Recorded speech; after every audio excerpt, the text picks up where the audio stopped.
Ladies and gentlemen, welcome back to another edition of the Dead End Sports Podcast. This is the best couple of hours of your sports week. We like to call this the place where sports opinions collide. I am your host, 12 Kyle. We want to thank you for tuning in. We are back in full effect, back to catch wreck. We're cashing checks. Once again, back is the incredible. We're having rap flashbacks over here, folks. I am your host, 12 Kyle. Joined by the homies, man, Ken and Beezy. Fellas, what's good, man? What up? Back in effect, man. Back in effect. Exactly, man. We want to thank everybody for hitting us up. We took about 2 months off. It felt like 2 months. It was actually like a month. It really felt so. A lot of stuff happened. We want to thank everybody for tuning in and hitting us up and saying, hey, when are you guys coming back? When are you guys coming back? We just went on summer vacation, man. We had to go, kind of take a vacation like everybody else. We had to take the banana boat trip. Yeah, I had to work on my tan. So we got a lot of stuff to cover, man. Again, we want to thank each and every one of you for tuning in and listening. Make sure that you pass the word. We don't say this enough, but pass the word. Make sure that you support us on all socials. Of course, Dead End Sports is on, obviously, Twitter, Facebook, Instagram. And make sure that you check out our YouTube channel, youtube.com/Dead End Sports. The homie FIFO should be on the way. We're going to go ahead and get the podcast jumping. A lot of stuff to talk about, man. NFL is very hot and heavy as training camp is in session. There's one particular guy who is not in anyone's training camp right now, and that is quarterback Colin Kaepernick. Colin Kaepernick is unsigned, at least until this point at the time of this recording. So I got to throw it out to you guys. And we talked about it a little bit before as the season ended and as we headed into the off season. We talked about some of the other quarterbacks who may or may not get jobs. If you've been hiding under a rock, the Baltimore Ravens actually introduced the fact that they were indeed looking at Colin Kaepernick when their quarterback, the great Joe Flacco, went down with a back injury. They did not sign Kaepernick. From all reports that we have heard and seen, the coach and the GM were interested. The owner, not as much. The Miami Dolphins just seem to have lost their quarterback, Tannehill. He went down with a ACL injury, and subsequently they talked about Colin Kaepernick, but they ended up signing the retired Jay Cutler, who is coming in off of a torn labrum from last year. So B, I'll start it to you, man. How surprised are you that Colin Kaepernick is still unsigned? I think I'm more surprised that Jay Cutler got $10 million from Miami more so than Kaepernick not getting signed. I mean, we've been seeing this pretty much since last season, the way that people have been reacting. And then, him going into that offseason, I kind of wish he would have not opted out and just still would have. So if the 49ers released him, he still would have got paid. I hate he opted out on that contract. But, yeah, I mean, this is not surprising, man. I mean, it's a shame. Yes, it is. But, it's not surprising at all. I mean, the guy's been getting ridiculed, because he was like the highlight of the NFL season basically last year with him kneeling during the national anthem. And it's just crazy. We going into this new 2017 NFL season, and he's still kind of like the subject of matter when it comes to the NFL, man, which is crazy. But yeah, man, it's unfortunate. And you cannot tell me that it is someone. Was it 32 teams? Mm-hmm. Someone out there needs a freaking. If Hoyer is still out there getting checked, if Jay Cutler, a guy whose body language says 1,000 words about I don't want to play football. Of course we know, because I think they say like the head coach or offensive coordinator, he got a relationship with him or whatever. He knows, whatever. But still, you talk about people saying, "Hey, Kyle, we need to know if Colin Kaepernick want to play football." This guy wants to play football, but then you sign someone for $10 million who has the body language of I don't give a F. I just want my check to play football. I mean, we've seen that with Jay Cutler over the last 3 or 4 seasons. This guy just do not. He looks like he doesn't care to play football at all. So, yeah, man, it's messed up. I'm still keeping hope alive for Colin. Hopefully by the time the season starts, get down to those last little few preseason games, someone reach out and call him up and call up for his services. Because it's crazy. You got Baltimore fans still supportive of Ray Rice, right? And he clearly left hooked his wife in the elevator, knocked her out unconscious. You had my man from the Giants, what was that, Josh Brown, that immediately beat his wife, still got support, but you have someone that's intelligently, protesting about a certain way he feel that brown and black people are being treated in this country, and no one is caring. And I saw Kareem Abdul-Jabbar mention, like, he ain't gonna say I'm surprised, but like, where's support of the white players? Like, yes, all of the African American players are stepping up. We me, you, and Ken, we're stepping up. We're voicing our opinions and our support for Colin Kaepernick. But I'm surprised I haven't seen like a white player step up. I've seen some white actors on Twitter, vividly on Twitter, support Colin Kaepernick, but like I haven't seen any like white Caucasian NFL players kind of step up and support the cause. You know what I'm saying? So. But I'm not surprised. I'm just not surprised. Ken, what about you, man? How surprised are you that Kaepernick has remained unsigned? I'm a little shocked. I thought somebody would sign him by now, but once I saw them signing arena quarterbacks, I knew it was over, man. This is a sad story. It's unfortunate situation that Colin is in, that we are in America. I think it's a stain on America that a guy that's standing up for people that are oppressed, for people that are victims of police brutality, is being punished for it. And the funny thing about this whole story is that since we've been off, they have talked about Colin Kaepernick every single day in sports media. Facts. Or a story was written about it.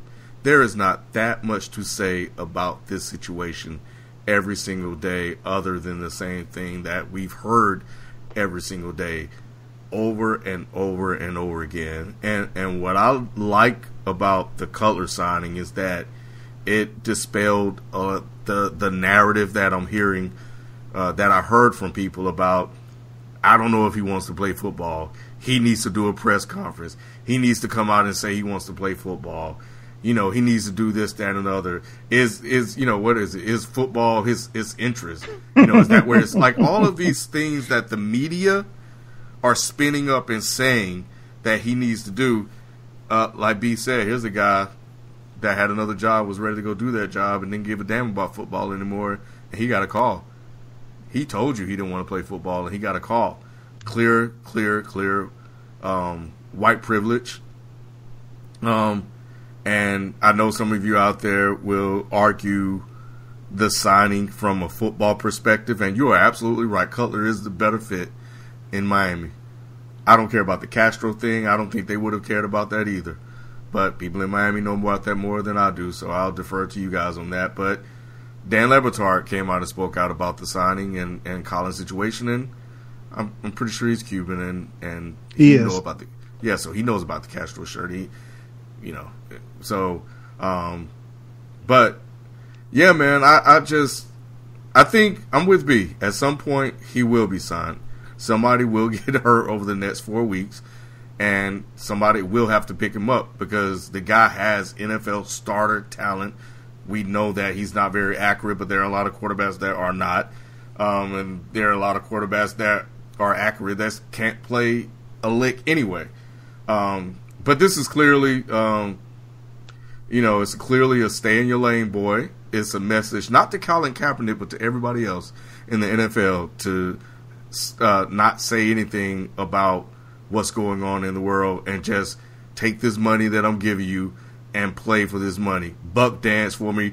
Run, N-word, run. This is all this is. This is what I pay you to do, and this is what I want you to do. And And it is what it is. Mark Slater said that he finds it he finds it hard to believe that that the owners are actually in some dark room saying, let's not sign Colin Kaepernick. No, they're not colluding, to not sign him, but they're doing it with their actions. It's clear as day. So for me, when this whole thing first started out, I thought it was just more about system and his ability to play. After every single person that has been signed, this isn't about that. This is about what he did last year. Mm-hmm. And from what I remember last year, and you guys correct me if I'm wrong, this was a story for a couple of months, and then afterwards, it really kind of went away. And it was still in the back of our minds, but for the most part, people were talking about football. Right. And if a team went ahead and signed him before the season would have even began, they would have gotten all of the questions out of the way. You may have to deal with it for a month or two, but then it's going to be all about football. And that's it. Because that's what football people care about. He's standing, and there's nothing else to talk about. So yeah, I'm shocked. But I do think that he will play again. Somebody will get hurt, and at some point, you just can't go sign the guy out there delivering milk door to door. You gotta actually get somebody here that has played at an elite level and that has actually went to a Super Bowl and was a couple of plays away from winning. Yeah, I think you guys made some great points, man. I think and it doesn't take a lot to surprise or shock me. I wouldn't say that I'm shocked, but I'm very surprised. Part of me is surprised, part of me isn't. I think when this happened last year, and like B said, I would have liked to have seen him stay in the contract that he was in. But, the 49ers had already told him, especially when they got Chip Kelly up out the paint, that, he was going to get, it was either opt out or you're going to get cut. One of the two. It wasn't like he was going to be able to stick around. Obviously, with them getting a new head coach, new GM, they wanted to bring in their guy. So I understood why he left San Francisco per se. But we talked about it, last football season, like where would he be a good fit, as far as his strengths and things of that nature like that. And I thought maybe that might be an issue as far as like where he might land. But it was clear to me when you start signing bums like Dan Orlovsky and, picking up a guy like Jay Cutler, who clearly had mentally checked out last year, even before he got hurt. Now, like Ken said, I understand, the relationship that Jay Cutler had with Adam Gase, the head coach of the Miami Dolphins, who was his offensive coordinator in, I think, 2015 in Chicago. The media talked about how, Jay Cutler did well and played well under the system, but they were 6-9. So, it wasn't like, he didn't throw a bunch of picks, but they were still 6-9. Last time I checked, 6-9 is not winning football. That being said, when you're signing bums like that, and my thing is this, regardless of whether or not you like Colin Kaepernick or you don't like him, there's most NFL teams carry 3 quarterbacks. There's 32 teams in the league. You do the math. So you can't tell me that Colin Kaepernick is not good enough talent-wise to be on somebody's team at the 1, 2, or 3 position. His talent, at the very least, he's a backup. At the very least. But I could probably run off at least a third of the league that he could start for. And, is he a guy that you're going to put in an offense and say, hey, get me 300 yards, 4 touchdowns a week? No, he's not that kind of quarterback. But who knows? In the right system, maybe he could develop in it. I don't know. But I know one thing, Colin Kaepernick's numbers were better than Jay Cutler's last year. A guy who threw 16 touchdowns and 4 interceptions on a bum-ass San Francisco 49er team. So I'm surprised. I differ with you. I think the owners have. Now, I don't think that they're in a room somewhere, but the owners have owners meetings. I don't know that this wasn't discussed in the owners meetings this past offseason. I don't know that we have a group chat. I don't know that there's not a group chat of owners who are saying, hey, let's keep this dude out. And the thing, the way that it played out in Baltimore really said a lot to me, because you clearly had a head coach in Harbaugh whose brother coached Colin Kaepernick in San Francisco. So they had a relationship, and Harbaugh actually admitted that, he had talked to Kaepernick. And then a GM, one of the best GMs in the league, and Ozzie Newsome, they want him because Flacco has a bad, now, people, some of us on this podcast have been hard on Joe Flacco over the last 4 years. I was personally, right. Personally, I'm not one of them. That being said, to have a back issue at the quarterback, to have a back issue in sports anyway is an issue, but to have a back issue can be very problematic. We saw last year how an aging Tony Romo came to camp and had a bad back and then got subsequently knocked out of a preseason game and never played he never started again in a meaningful game for the Cowboys again, and subsequently ended his career in Dallas. And the Dak Prescott show is off and running. So we know how these things can play out as far as injuries, and a back ain't nothing to play with. So, and the more interesting thing about what happened in Baltimore is that Baltimore, they said in the media that they had interest in Colin Kaepernick. This was long before somebody said, "Hey, are you guys thinking about signing Colin Kaepernick?" So they introduced it, and now the owner was backpedaling, and he's talking about pray for us, and we're going to talk to the fans, and we're going to talk to the season ticket. Come on, man, get out of here.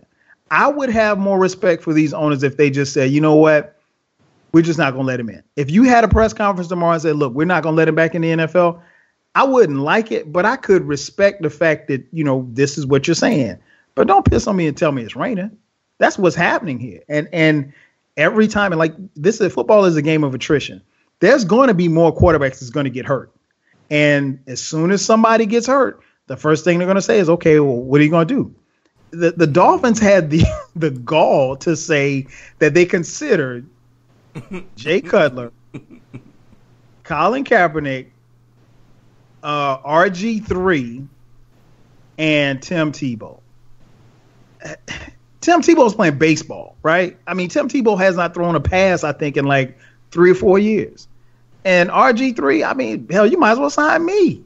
I'll play quarterback for $500,000. $500,000 and a lifelong, deal with Gatorade. I'll do that. Anyway, to make a long story short, man, I'm very surprised. I'm very surprised at and it looks to me like teams are running out of excuses. I just want to see what the next excuse is going to be when the next quarterback goes down, because unfortunately, somebody's going to go down. And for each of you listening to this podcast, just ask yourself, if your starting quarterback goes down, would you want Colin Kaepernick on your team? Answer that for me. And, if you want to post your comments in the comment section, please do so. But if your starting quarterback goes down, with maybe the exception of Jimmy Garoppolo in New England, you probably don't have as good a backup as Colin Kaepernick. And so that's my question to you all.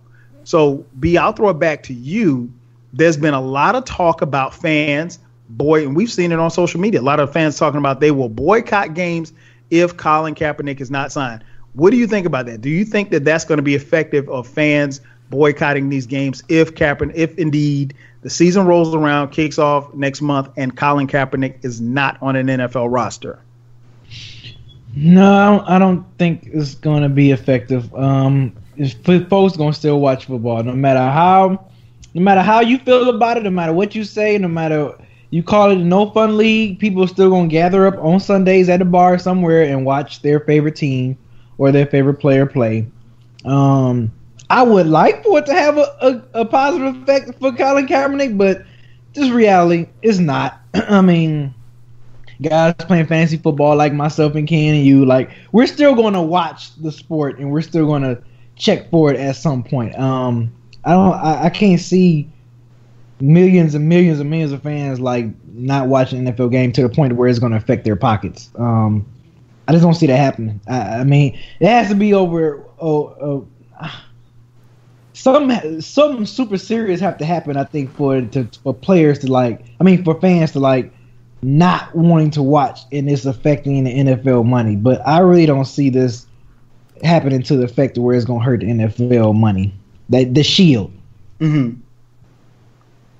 No doubt, no doubt. What about you, Ken? What do you think about fans boycotting the NFL? Do you think it will have an impact? Well, there's a rally, so that's something. I think that'll be covered by a lot of people, so that's negative. This whole story is negative, and the NFL is just waiting for the season to come along so it can go away, but it's not going to go away because everybody's going to talk about it until he's signed. Boycott. I was like, oh, yeah, boycott. Let's boycott. And I was like, oh, fantasy football. But the more and more I thought about it, the more and more I'm leaning towards not watching. Wow. Yeah, I'll still have I don't need to watch football to have a fantasy football team. I was about to say the fantasy king, what do you call yourself, the fantasy champion?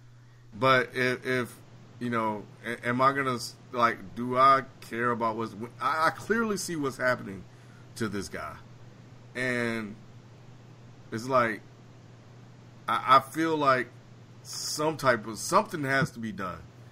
And what way can I impact that? Just the same way that people last year said they didn't watch football because of him kneeling.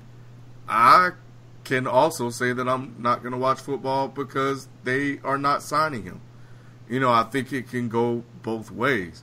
But I'm thinking about it, and I'm giving it some real serious thought about not watching the game. I haven't gotten to the point where I'm not going to play fantasy football yet, but like I said, do I necessarily need to watch the game? I can watch highlights, on Twitter or somewhere. You know what I'm saying? But do I want to give them that rating? That credit for actually physically watching the game? I don't know if I want to do that yet. So, and I know more and more people are actually saying that. Now, I have a family full of football people, and I know they're going to watch. Now, I can't, help that I just may happen to be over there eating Sunday dinner. Yeah, because I'm trying to picture your in-laws like, yo, y'all need to turn that off. I love looking at you like you're crazy, man. Because mine would too.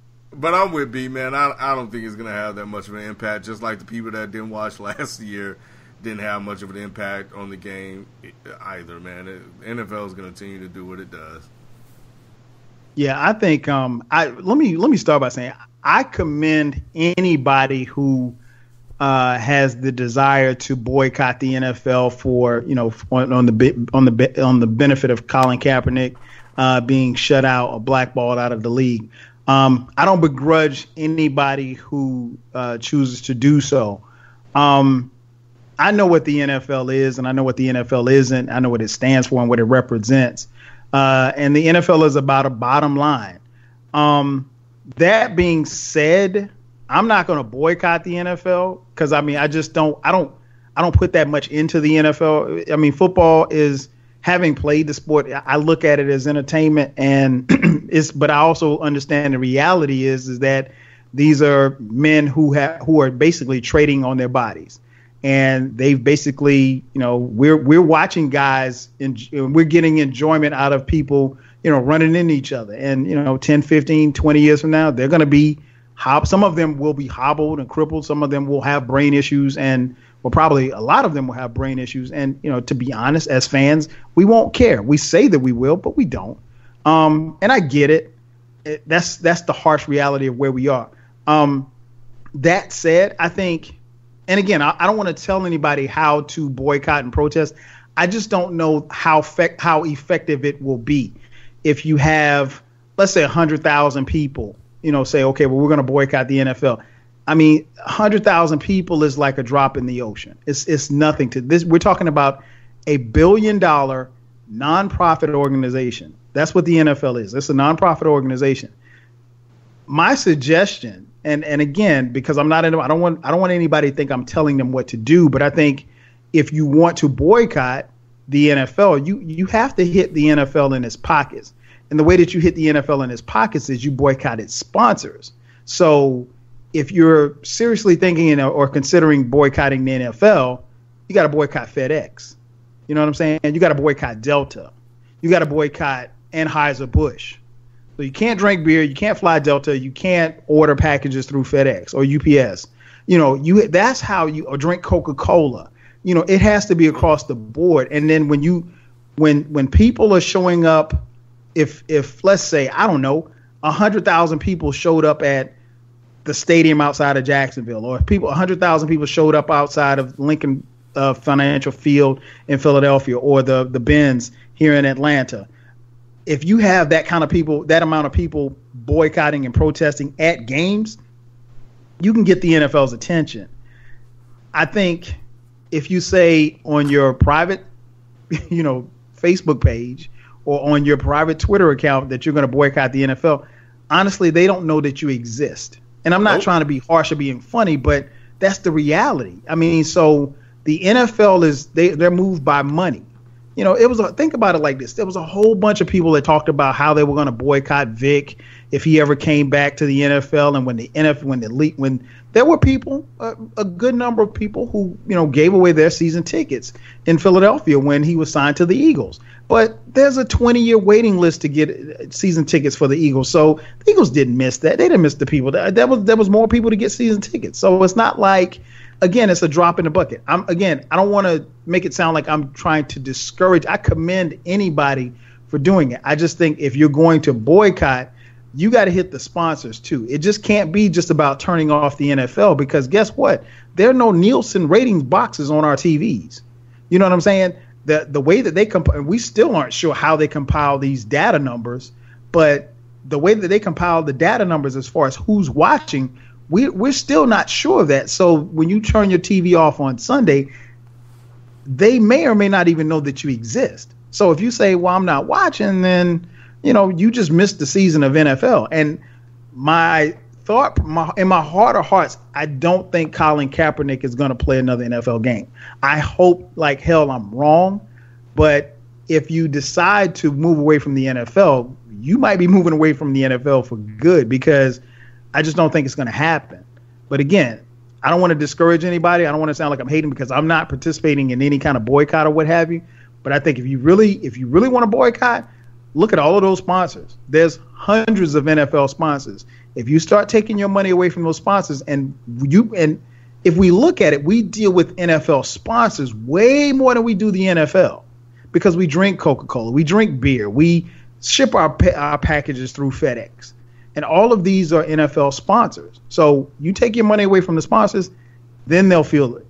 They won't feel it if you just turn the TV off. They just won't. You know what? It's funny because I think when I see people say, I'm boycotting the NFL on Twitter, I'm like, yeah, well, I doubt they saw that tweet.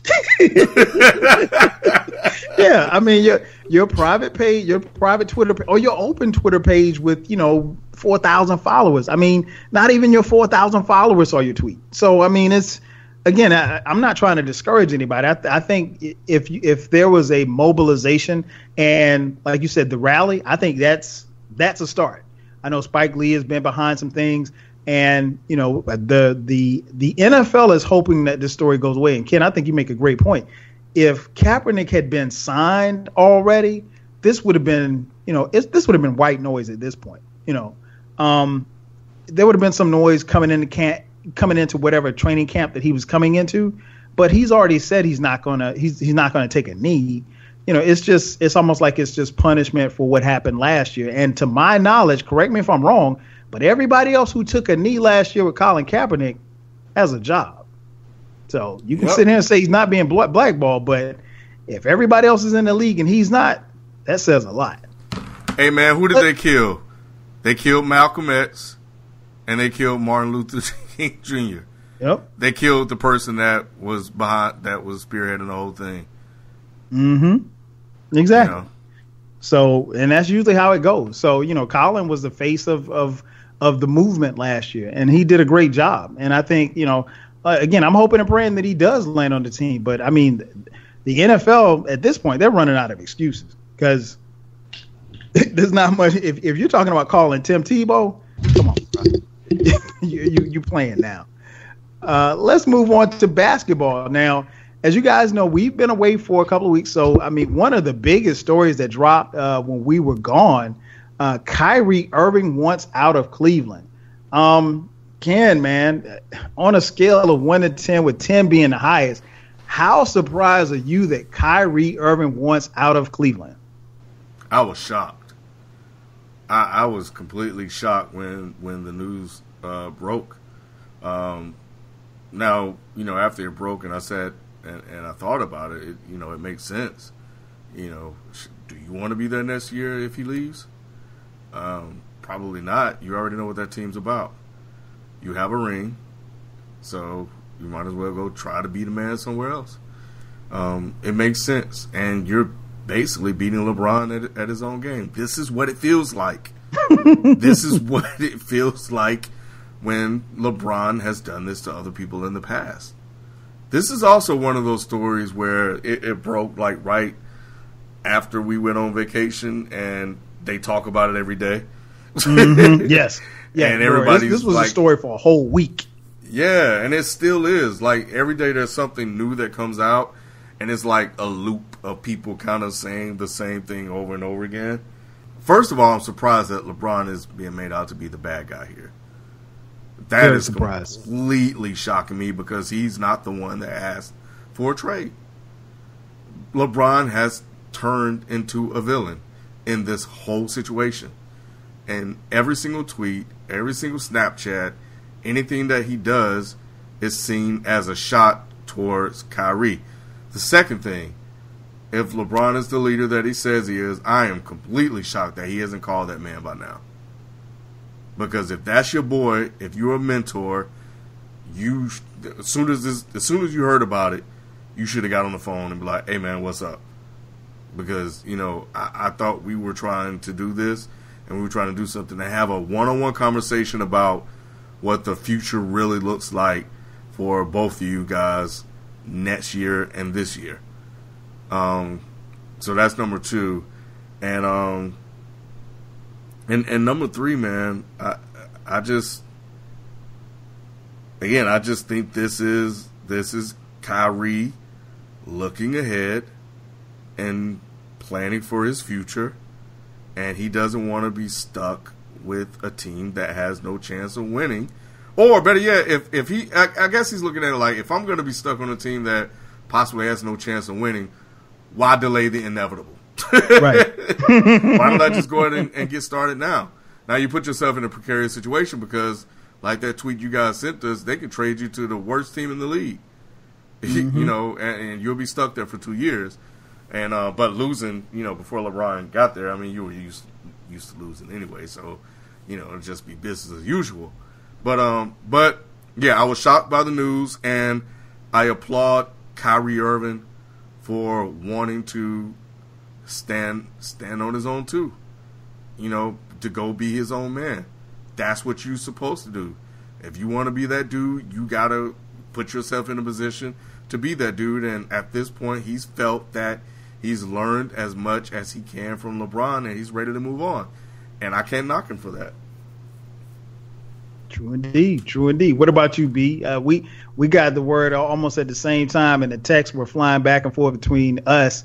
On a scale of 1 to 10, man, with 10 being the highest, how surprised were you that Kyrie came out and said, "Hey, I want to get up out of here"? Yeah, I was a little surprised. Just the fact that after losing to the Golden State Warriors, you saw LeBron, walking with Kyrie, pat on the back, and telling him that, yeah, we'll be back next year, and pretty much we're like, yeah, they will, because there's still no one in the East, that can right. take out Cleveland. So it's kind of like, why leave that situation? But to Ken's point, I think probably during the offseason after that game, as stuff started to unfold, I think Kyrie saw the writing on the walls and was just like, let me get up on out of here. Like I said, stop the inevitable before I get up on out of here. So it's gonna be interesting. It's gonna be interesting if they're gonna actually try to trade him before training camp starts, because training camp for NBA is right around the corner. It not is too far away. But rumor, and it's funny how all these little stories and stuff start coming out now.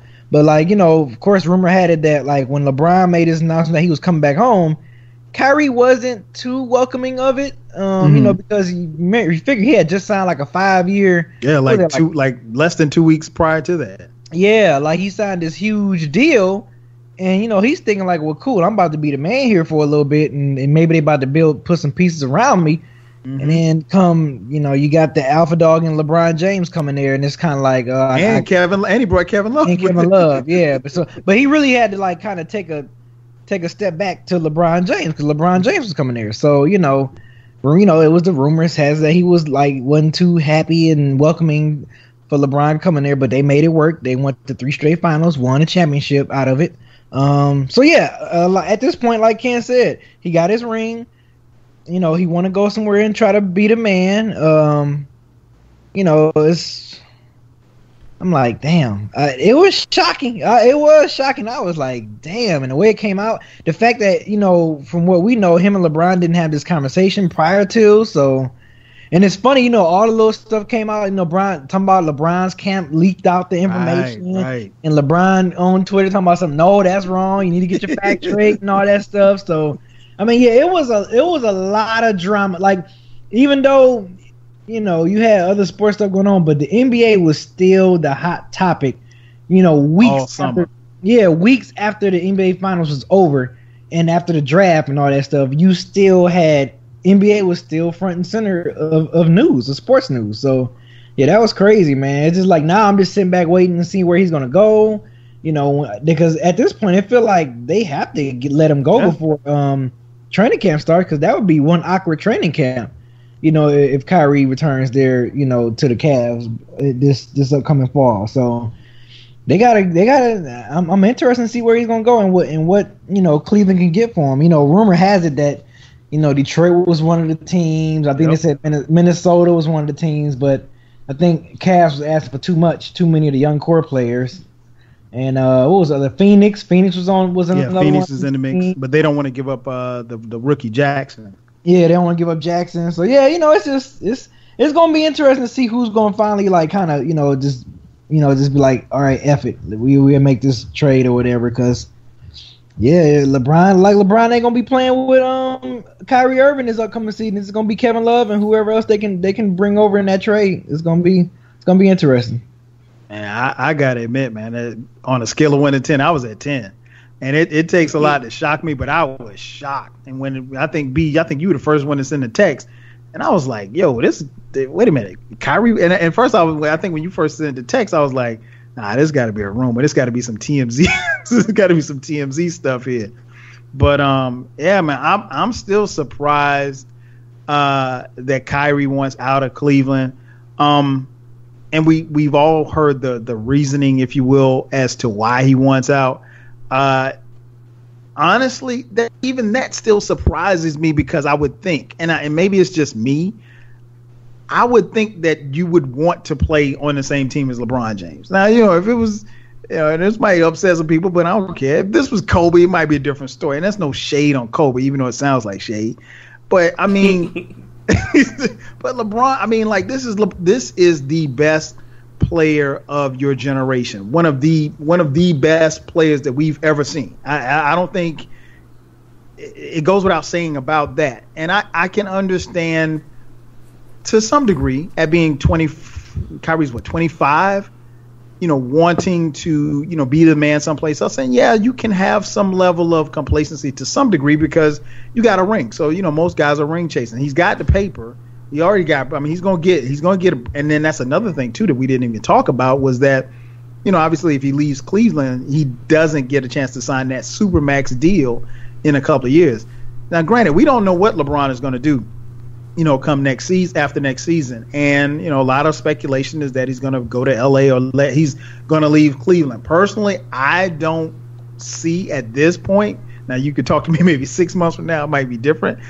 I don't see him leaving Cleveland at this point, but I said that prior to Kyrie talking about leaving. At this point, I think if you're Cleveland, you got to trade. There's no way that unless LeBron and Kyrie talk between now and then, there's no way that Kyrie can come to camp as a Cleveland Cavalier. Not with LeBron James there. That just can't happen. I can understand. He can. You think so? I don't see it because I don't know how they could coexist. A lot of this is media driven, though. Yeah, Ken, I think it is, but I think the problem, and it's kind of gonna be weird to say this, but I think part of the problem is that LeBron is hearing all of this stuff from from the media, and he's heard very little, if nothing, from Kyrie. And, really, that's kind of how LeBron has done cats in the past. When he made his decision to leave, he wasn't talking that way. Exactly. He did D Wade, and these are his boys. He wasn't talking to D Wade and Chris Bosh about his decision. So I don't know, man. This is mind-boggling to me, and I can understand and appreciate how and why Kyrie would want to go someplace else. I just think, I don't know, man. The grass isn't as green on the other side, and it's like we talked about, earlier via text. Back in the day, if you had a trade request, they don't trade. And keep in mind, Kyrie doesn't have no trade clause. So if the Sacramento Kings have enough assets, he can end up in Sacramento. Now he's asked to go to New York, Minnesota, not Chicago, New York, Minnesota. What was the other team? San Antonio, and it was one more. It's on the tip of my tongue. But it was 4 teams that he wanted to go to. And, I don't know, that they're not going to appease. When they're trading you, they're not trading you to appease you. And I think, it kind of messed the Cavs up, because the Cavs looked at it from a standpoint of like, look, if you had come to us before the draft, we could have gotten even more for you. But this happened post-draft, and, so the Cavs' hands are tied. I don't know, Ken. Unless they sit down, I don't know how you could bring Kyrie. And like B said, camp starts, camp should be starting probably in another month and a half or so. So, I mean, they've got time to make something. And I think something's going to happen. But I can't see him coming to camp with LeBron. Which leads me to my next question, B, and I'll throw it to you. Do you think that there's legitimate, quote-unquote, beef between LeBron and Kyrie? I don't know, man, because like Ken said, man, it can be so media-driven that, we be so blinded by stuff just because of what the media is saying. It's probably just Kyrie wanting to just spread his wings and fly, on his own. I mean, maybe it could be something that simple, but, we listening to the media and all that stuff, and it's just like going crazy, man. But it's probably, I don't think there's no beef like just between them where they dudes can't stand each other. And I hate we in this media world now where like, man, if you speak on it, man. If you see two dudes, arguing or kind of, going back and forth in the heat of a game, that's what we do. That's what guys do, whether it's football, baseball, basketball. Facts. Just because you see two guys frowning and talking aggressive towards each other, what's going on? It's the friction in the locker room between LeBron and Kyrie Irving. Man, we seen LeBron and D Wade go back and forth during his Miami day. We seen, LeBron, Bosh, and D Wade all yelling at each other and stuff because maybe it was a certain play or defensive assignment that they were supposed to do and they didn't get it right. We do that all the time. You do that. That's just sports, man. People just forget that that's a part of sports. Sports is emotional. You get emotional because you want to win. You know what I'm saying? So I hate that we in this media. Like the second you see someone aggressively talking or arguing, oh man, it's causing problems, or they must have had beef before because they always argue. No, they're not. they passionate about their sport and they want to win. So I honestly don't think there's no beef. I think really media is kind of like fueling that a lot, and it's just all just like I said. Kyrie just want to spread his wings and fly. That's all it is. No doubt. What about you, Ken? Do you think that there's legitimate? I mean, we mentioned earlier that at least to our knowledge, the two have not talked. There was reports, I think last week, a week before last, that the Cavs have reached out to Kyrie, and Kyrie's not returning their phone calls. And I know Kyrie did do a tour overseas promoting basketball, promoting the NBA, but for the most part, nobody from the Cavs organization, including LeBron, has not heard from Kyrie. So do you think that there's a legitimate, quote-unquote, beef between the two? I don't think so. I think we're seeing Kyrie talking about he's legit coming home from China, and they're saying that he's taking a shot at LeBron. Like, how? He's in China. He's coming back to America. What are y'all talking about? They take every single thing and turn it into something. And so I don't think there's legit beef. I think that I think that there's a misunderstanding. And that's why I think they need to talk. And I'm surprised and a little disappointed that Kyrie isn't returning the Cavs' phone calls, but I think if he wants to push this trade, then he has to create some type of animosity and friction within the organization to poison it, to poison the relationship to the point where they're like, all right, well, we got to get him out of here. And I think that may be part of it to kind of put pressure on them, but I don't think there's friction like that. I think that they just need to get on the phone and talk, and that's what I'm gonna stick to, man. Because you call him and Kyrie can say, "Hey, man, this is why I said what he said," and LeBron has no choice but to respect it, because that's what he does. But at least he'll know the situation from Kyrie and not what the organization decides to leak. They out here leaking stuff like the White House.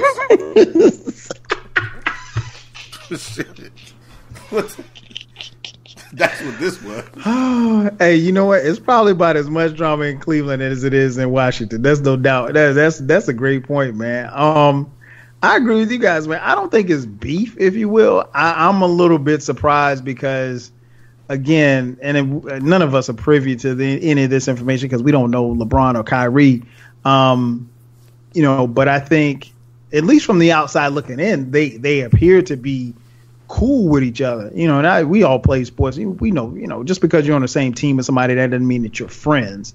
Kyrie is a very, very smart kid, and and LeBron is too. And you have to kind of take a back seat to LeBron. But I mean, who wouldn't? But I can understand to some degree not wanting to take a back seat, but I'm surprised that they have not talked. I remember, like you said, B, I'm really kind of put off by the and I don't know if it was because it was slow sports week or whatever like that, but that Kyrie story just dominated the sports headlines for a full week and a half or so.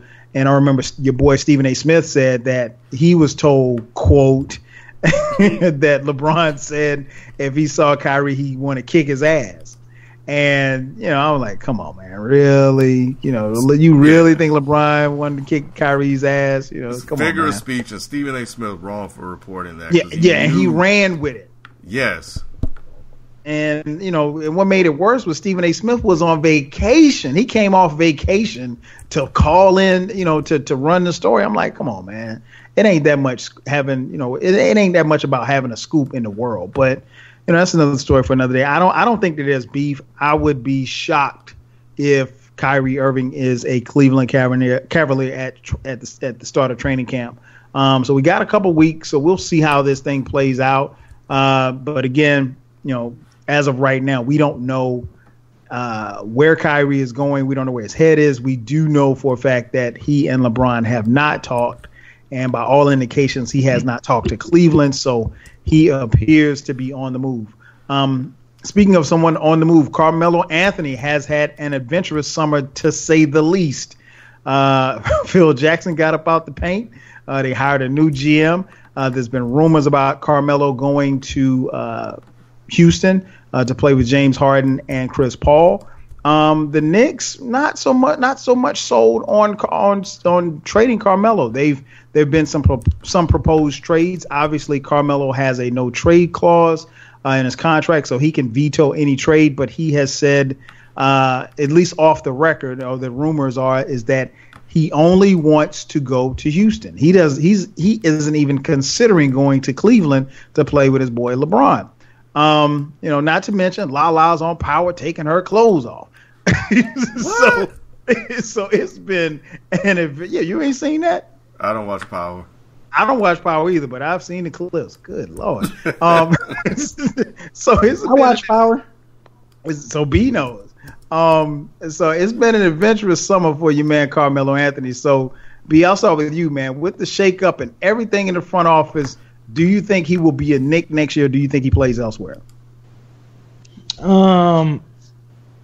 Do I think he'd be a Knicks this year? Yeah, I don't think he's gonna be moved. I would like for him to get out of New York. I mean, it's just time. I mean, it's just time to go to a team where you can kind of be like that second or third option. Try to get that championship. Go to the Spurs. I know they were saying that he wanted to go to the Rockets. Over there with James Harden and Chris Paul. Mm-hmm. They'd be they'd compete, but that wouldn't take them over the top if he was to go to the Rockets. But yeah, I have a weird feeling that he's still going to be a Knick when the season starts. You know what I'm saying? But like I said, he definitely needs to be out of New York, man. It just this time, man, it's just so toxic. With all this going on, and Phil wanted you to go, and but of course they fired Phil, and it's just like it just doesn't seem right. You're not going to win if you stay in New York. You're not going to win a championship. Right. Carmelo, all your counterparts have been winning championships now. Is at this point, bro, swallow your pride. Go to a team, be the second, third scoring option, and try to get you a ring, man. Well, what's wrong? Go to San Ann. You got a guy in Kawhi Leonard playing right beside you that plays defense. All you got to do is get buckets. I'm pretty sure Greg Papa talked some sense into you and have you playing a little bit of defense. So I say, why not go somewhere like there? But I just have a funny feeling he still might be a Knick. I could be wrong. It's just like a little funny feeling. I think he might get shopped. He might end up playing for another team, but I just still have a feeling once this season starts, we're going to be like, oh, there go Carmelo reporting in training camp as a Knicker. As a Knickerbocker. What about you, kid? Where do you think Carmelo ends up? I think he'll.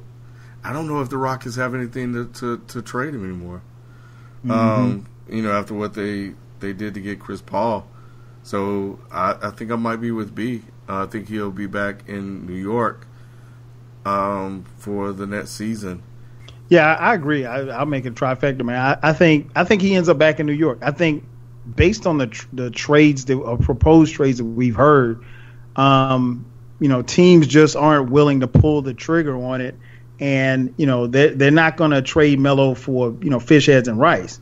So, the Knicks are making sure they want to make sure that they get something out of it. And, they brought in other teams to, help facilitate the trade, and it's still not working out. I would actually be surprised if he actually gets traded to Houston. I think he's going to end up in New York. I think they'll stall it out, and they'll say, well, hey, we can't, because the Knicks are pretty adamant that they're not going to buy him out. And so if he doesn't get a buyout, he's probably going to end up back in New York.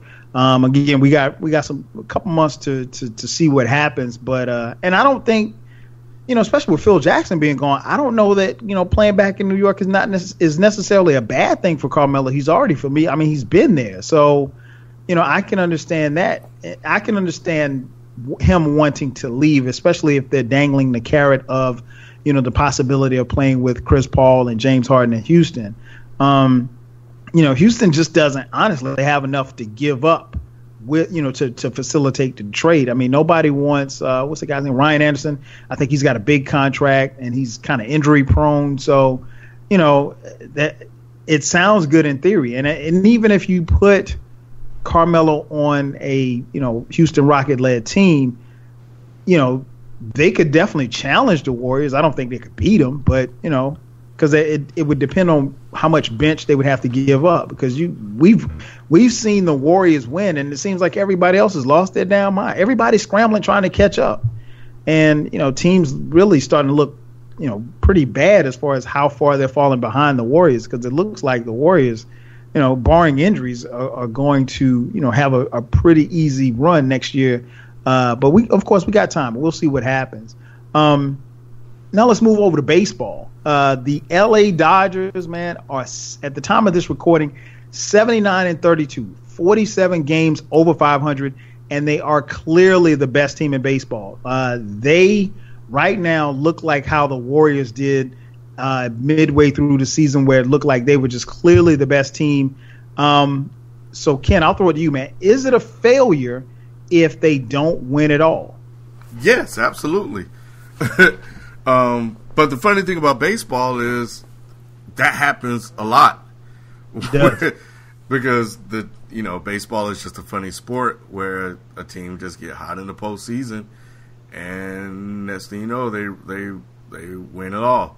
But much like last year, where the Cubs were clearly the best team in baseball, and I think they ran up against a hot Cleveland team, and they almost lost it. But I think this year the Dodgers should win.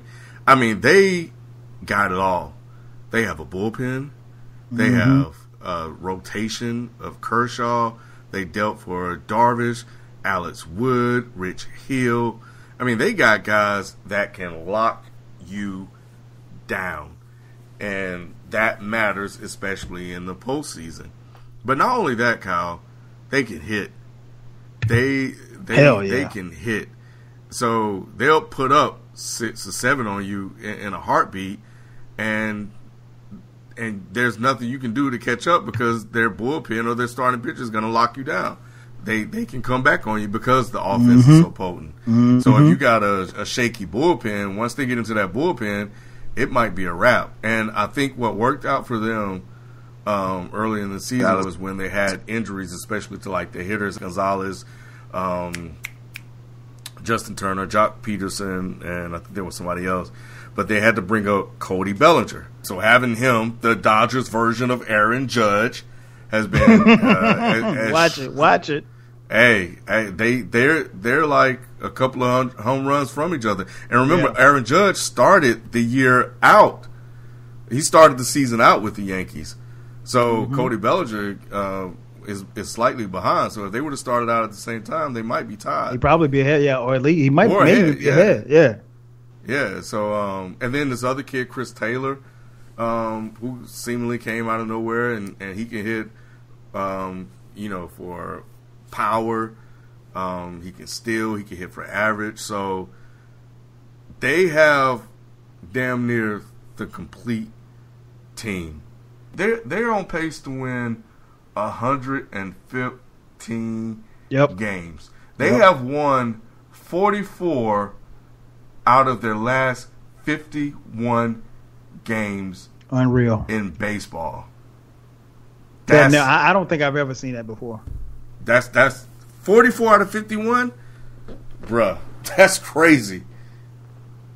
Yeah, they are clearly and this is particularly for those of you who don't watch as much baseball as we do, or if you're not really familiar with the Dodgers are on a run just almost as similar to the 73-9 Warriors. Now we all know how that ended for them, but just to kind of put it in perspective for those of you who watch more basketball than you do baseball, that's the kind of pace that they're on.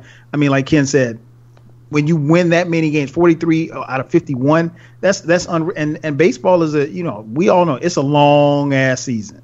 What about you, B? The pressure's on them, man. What do you think? Is it a season of failure if they don't get it done?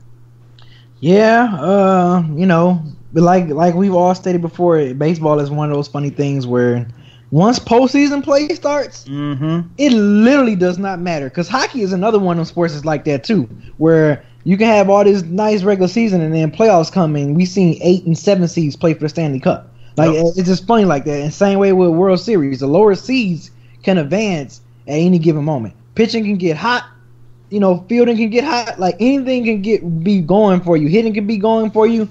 And you look up, and the lowest seeds in the MLB is playing for the World Series, because you got a team like the Dodgers that's, for one, they're first in most earned runs average, they're first in home runs allowed, they're fifth in runs, and they're 10th in batting average. So you're pretty much top 10 in like the most important team stats in baseball. So yes, it's definitely a failure on paper if they don't do it, because you have some of the best relieving pitchers. We ain't talking about just the starting pitchers. We talking about the relieving pitchers. And Pedro, what's his name? Pedro Baez, Baez, right?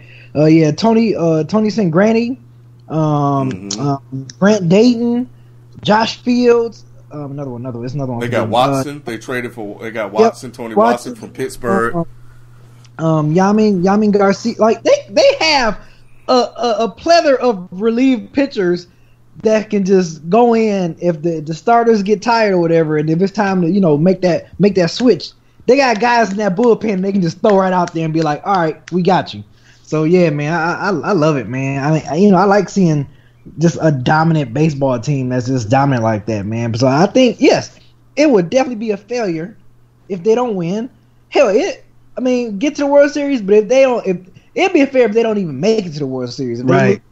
They, losing that semifinal round, man, that would be crazy, man, because that's, oh, God. Like, just to look at their stats, their team stats, and I didn't even notice that till, like, last week. I was like, man, Dodgers is on fire. And I didn't even know what Ken just said. They won 44 they last 51 games. 51, yeah. It's crazy. Insane, man. You only have, like, 4 off days per month in baseball. Exactly. So you still be playing this consistently at this level. It's insane, man. That's good. That's great. So, and you know what's crazy is that they're having this success with a guy like arguably the best pitcher in the game, one of the best pitchers we've seen over the last 20 years in Clayton Kershaw with him being hurt. Yep. And to put out this kind of output, man. Without your ace. Without your ace. That's without your ace, man. That's crazy. Hey, don't Magic Johnson own the team? Well, yeah, Magic still has ownership in the team. He's doing both. He's still rocking with them and still rocking with the Lakers. Right. I'm surprised, man. And to answer the question, yeah, it would be an epic failure if they go lemon booty and don't finish, and because they have to win it at this point. Lemon booty. they cannot go lemon booty. I mean, even though we've seen a lot of lemon booty, over the last couple of years in professional sports, the Warriors went lemon booty, the Falcons went lemon booty, the ultimate lemon booty in the Super Bowl. So it's possible. I think now, as a Yankees fan, do I want to see the Dodgers win? Hell no. I want to see my Yankees in the World Series. But to be honest, man, this team is loaded. I'm going to be interested because, like Ken said, and we talk about it every year, and people always say, well, you guys don't talk a lot of baseball. We do talk baseball. We talk baseball like this time of year when the pennant races heat up and moving into the playoffs. What's going to be interesting to me is how the bats handle the playoffs. And the reason why I say that is because pitching obviously is at a premium come playoff time. The Dodgers right now have 4 guys with a slugging percentage better than 500. Chris Taylor, Cody Bellinger, Corey Seager, and Justin Turner. It's always interesting to see bats go cold in the playoffs. Yep. I've seen it happen to my Yankees. I've seen it happen to some of the best. Yeah. Oh my God, choke artist. Man, don't get me started, man. And I love A-Rod, man, but I mean, he was the ultimate lemon booty in the playoffs. So I'm interested and one of the things we have to keep in mind is that, relatively speaking, this Dodger lineup is relatively young. Ken mentioned Corey Bellinger. Again, this guy's a rookie.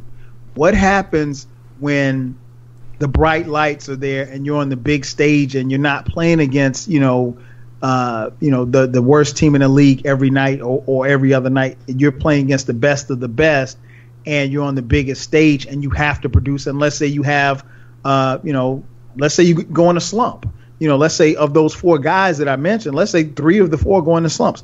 What's going to happen? Now, the Dodgers have more than enough firepower, and they have more than enough pitching power, as Ken mentioned, to kind of sustain as far as their middle relievers and their bullpen, as well as the starters. But I'm interested to see what happens when the lights get bright and, can they deliver? But, yes, this season is an ultimate failure if they do not close. At this point, they are the Golden State Warriors on a 73-9 run. They have to close this out because no other baseball team has been this efficient for this long in a season. And, you just got to finish the deal. I mean, right now they're coasting. Obviously, nobody's going to catch them. But they want to be playing. You want to be playing your best ball September rolling into October. You don't want to peak too soon. And it's going to be interesting to see how they finish out the season. Clayton Kershaw will be coming back soon off the DL, and they're going to get better, and they have the experience. But again, with some of the younger guys, I'm interested to see what happens with the bright lights and the big stage. If they go cold, what kind of long-term effect will it have as series, as you go on in the playoffs? And what happens when you run into, say, for instance, Chicago win their division, and they're starting to kind of find their momentum, find their rhythm, and they're winning games now. So what happens when they remember they're the World Series champs, and they got a nice set of arms, even though the arms have struggled earlier in the year, but like B said, in the postseason it's different. And when you got a set of veteran arms that know how to go out there and play and pitch playoff baseball against a young team like that, like you said, Kyle, that's a very good point. It could change everything, for them, and everything is just out the door. Yeah, so we'll see how it goes, and of course we will be talking more baseball as the season progresses. We are coming down the pennant stretch, man, and it's going to be interesting to see who makes their move up the ladder and who kind of falls back to the pack. Last story, man, before we get out of here, before we get on to our closing thoughts, man, one major thing happened while we were away on vacation. Orenthal James Simpson, man, OJ has been granted release from prison. OJ, as you know, was convicted of armed robbery. He was serving, I think, he had served 8 years of a 33-year sentence, if I'm not mistaken. So, B, man, are you surprised? What's your thoughts about OJ getting out of jail, man? Shit. I'm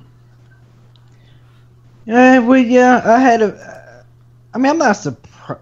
Am I surprised? I was surprised. I didn't think OJ was getting out. I forgot about OJ, actually. I haven't even really been like, until I find it amazing that still that trial is still being talked about in American culture today. Mm-hmm. And that was back in 95. I'm more surprised of that. But like him being stupid and not going off, I've been saying this for years. Once he beat that double murder charge, he should just move out the country and just chill somewhere, man. Go to Italy or somewhere in Europe. Go chill with a snowflake or something like that, man. Whatever. I'm just saying. So, at this point, look, the dude's set to be released October. Go ahead and just go somewhere and just chill out, man. You about what? Isn't he almost 70? No, he's 70. He's 70. Yeah. You're 70 years old. Enjoy your children. Go, just chill out, man. Don't even do anything. Of course, we knew it was all coincidence why you got sentenced 33 years for something that you could have did. You should only did 2 years max. Right, for that max. Crime. So you already knew what that was about when they sentenced you 33 years. So stop it. Just when you get out in October, enjoy your kids for whatever time you have left on this earth, OJ, and just relax, man. Just stop it. But the fact that they televised this whole thing, and they put what's my man, what's the guy, the Brown family, they was on Good Morning America. Yeah. I was just like, man, this is so crazy how this still captivates America 22 years later, and like this is so crazy to me. And it's like we all remember it just like it was yesterday. You know what I'm saying? So it's just like, dang, this is amazing how that truly was the trial of the century. Like it really was the trial of the century. And thank God we didn't have social media back then. Thank God. But hey, OJ out. The juice is loose. More power to him, man. I'm glad. I ain't gonna say I'm glad, but it's always good to see someone being free from prison. For you knowing that you're getting ready to be a free man, and a little over a month. That's cool. More power to him. Wish him the best. That's all I can say. Just wish him the best and enjoy your family, man. No doubt. What about you, Ken? OJ coming home, man. What's your thoughts? I'm happy for him. I am, because he never should have been in there anyway, at least for that long. So it's good to see the justice system that did him wrong finally do him right.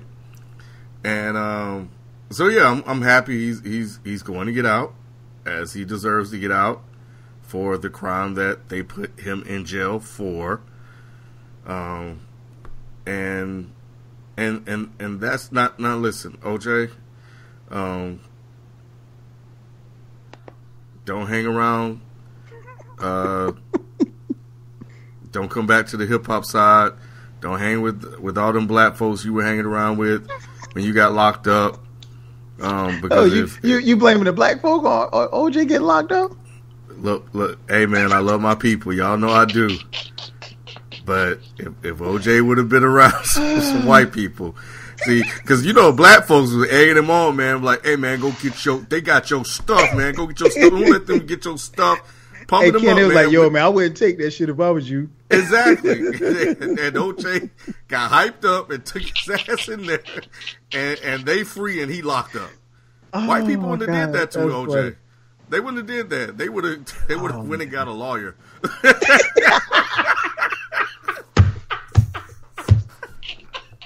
Y'all stupid. Oh, man, killing me, man. But it was a white dude that set him up though. Oh man, you know what, man? It was a white dude that originally set him up though. Hey man, but OJ knew better, man. You can't, even though they had his stuff, you can't run up in the spot with guns, man. I mean, like, you OJ, you gotta pay OJ somebody from the hood, right? OJ know better, man. Man, OJ ain't been in the hood since I don't know when.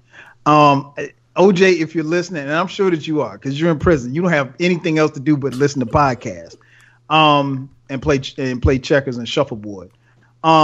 If you're listening, man, go sit your ass down. Just find some place, sit your ass down.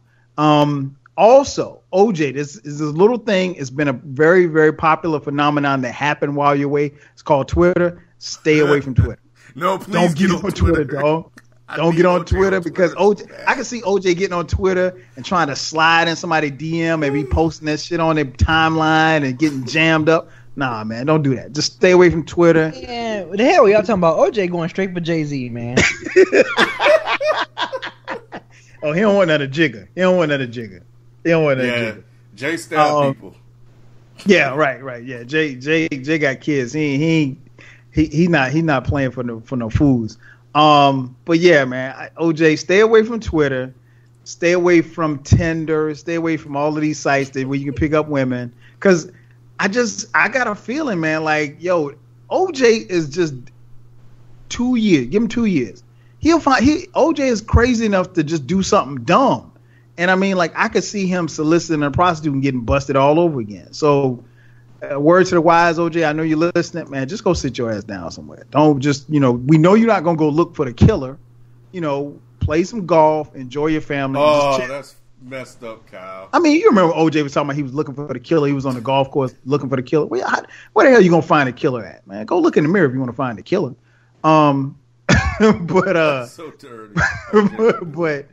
But yeah, I'm with you, B. I was surprised, to be honest, because I didn't think they were gonna let. And then we started hearing rumors about that he had the point system or whatever, the prison point system in Vegas or the state of Nevada, excuse me, that he had surpassed the point system to where he could possibly be up for parole.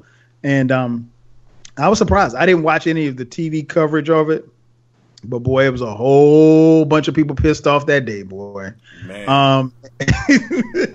And if any of you listening were at work when that verdict came down, boy, it was a whole bunch of people pissed off that day.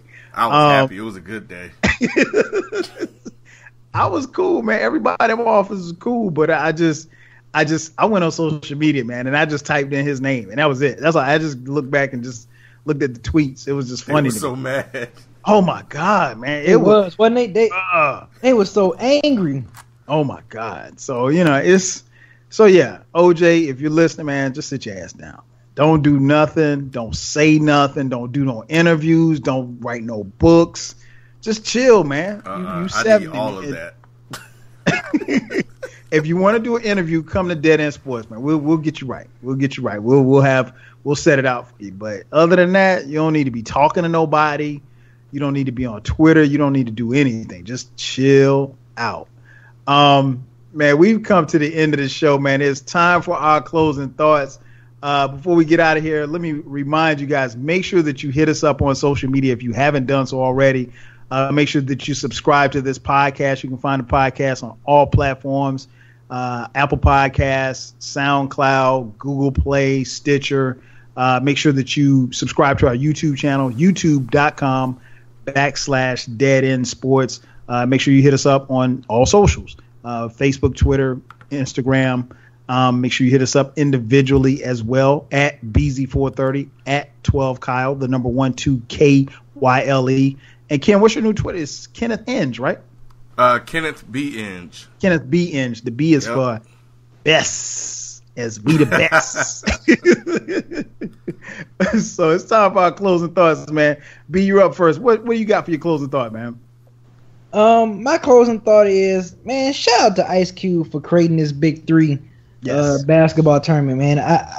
You can tell, unlike the XFL, that they really took their time and really got everything together and in place, and they wasn't just winging it.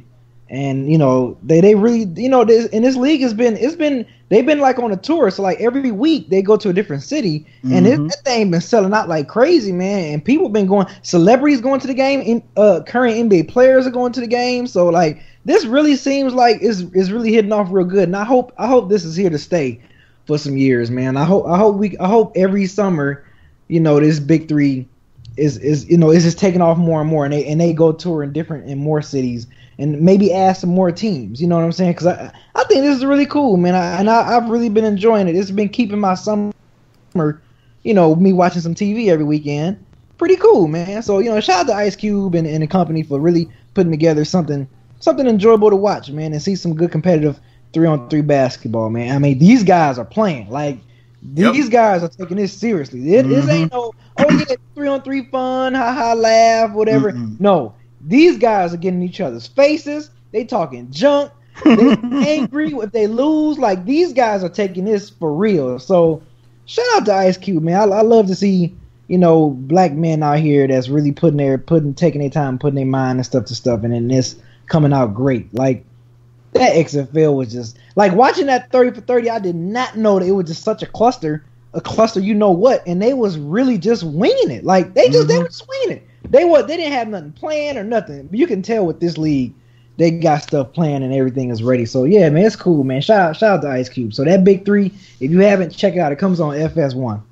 Yes, sir. Every Sunday and Mondays. Yeah. Sundays, and then they run some of the replays, rebroadcast on Monday. So yeah, definitely check out the Big Three. Shout out to Iverson. Iverson, you need to be making to the games, man. You can't be missing games.